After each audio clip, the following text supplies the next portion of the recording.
नमस्कार, आज तक एआई में आप सभी का स्वागत है।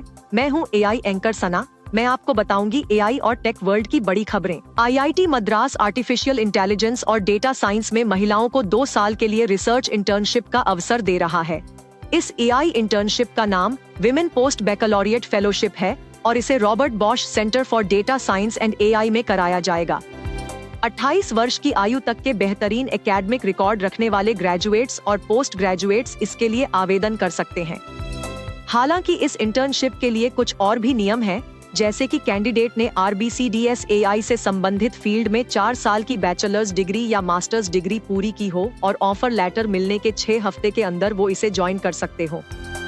इस इंटर्नशिप के लिए 40,000 स्टाइपेंड रखा गया है। आर्टिफिशियल इंटेलिजेंस को लेकर अब यूरोपियन यूनियन कानून बनाने पर राजी हुआ है। रिपोर्ट के मुताबिक यूरोपियन यूनियन ने पहली बार कानून बनाने के लिए हामी भरी है। अगर यूरोपियन यूनियन AI को लेकर कोई कानून बनाता है तो ऐसा पूरी दुनिया में पहली बार होगा जब AI कानून के दायरे में आएगा। इसे AI अधिनियम यानी AI एक्ट कहा जाएगा और ये AI के क्षेत्र में तेजी से हो रहे विकास और जोखिमों को नियंत्रित करेगा। ये कानून AI के गलत इस्तेमाल को रोकने का काम करेगा।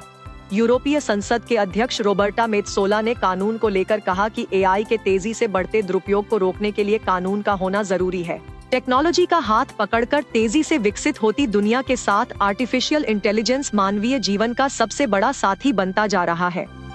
पर क्या हो अगर AI का इस्तेमाल लोग एक दूसरे के खिलाफ विनाश को अंजाम देने के लिए करने लगे?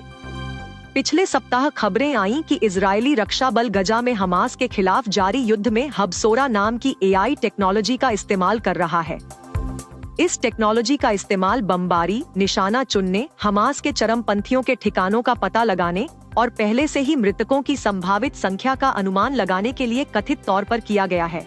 इसे देखते हुए कहा जा सकता है कि भविष्य में होने वाले युद्ध का यही भविष्य है।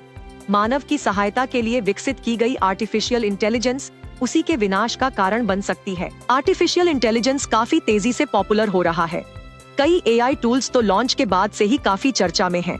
इसके आने से लोगों के कई काम काफी आसान हो गए हैं। AI से लोग नई भाषाएं सीख रहे हैं, वीडियो एडिटिंग के बारे में जान रहे हैं, नई फोटो क्रिएट कर पा रहे हैं। इससे न सिर्फ स्टूडेंट्स और आम लोगों को बल्कि बड़ी कंपनियों को भी मदद मिल रही है। आजकल कई AI टूल्स ऑनलाइन फ्री में उपलब्ध हैं, जिनके जरिए लोग अपना काम आसान कर सकते हैं। हालांकि इन AI टूल्स का उपयोग जालसाजों द्वारा ऑनलाइन फ्रॉड करने के लिए भी किया जाने लगा है। एक हालिया रिसर्च में AI एप्स और वेबसाइटों के इस्तेमाल से जुड़े एक नए तरह के अपराध के बारे में बताया गया है। ब्लूमबर्ग की रिपोर्ट के मुताबिक रिसर्चर्स और प्राइवेसी एक्सपर्ट्स इस बात से चिंतित हैं कि लोग AI एप्स और वेबसाइट का इस्तेमाल महिलाओं की तस्वीरों में छेड़छाड़ करके डिजिटली उनके कपड़े उतारने के लिए कर रहे हैं। इन आपत्तिजनक ऐप्स का इस्तेमाल काफी तेजी से बढ़ रहा है। सोशल नेटवर्क विश्लेषण कंपनी ग्राफिका की एक चौंकाने वाली रिपोर्ट बताती है कि अकेले सितंबर महीने में लगभग 24 मिलियन यानी करीब 2.5 करोड़ लोगों ने इन कपड़े उतारने वाले AI टूल का इस्तेमाल किया है।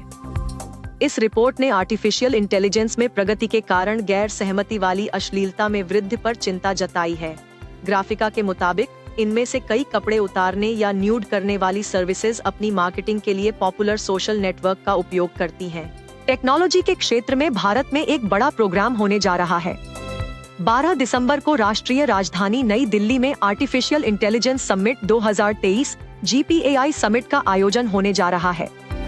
प्रधानमंत्री नरेंद्र मोदी ने सोशल मीडिया पोस्ट के जरिए देश के लोगों को इस AI समिट में शामिल होने के लिए इनवाइट किया। PM इस AI समिट का उद्घाटन करेंगे। ये समिट प्रगति मैदान के भारत मंडपम में 12 दिसंबर से लेकर 14 दिसंबर तक चलेगा।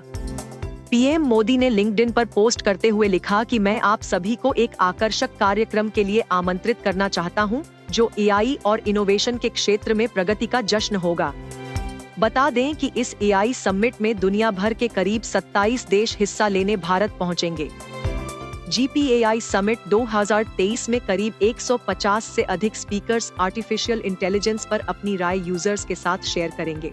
आपको ये पेशकश कैसी लगी, हमें कमेंट सेक्शन में जरूर बताएं। ऐसी ही स्टोरीज और अपडेट्स पाने के लिए सब्सक्राइब करें आज तक AI।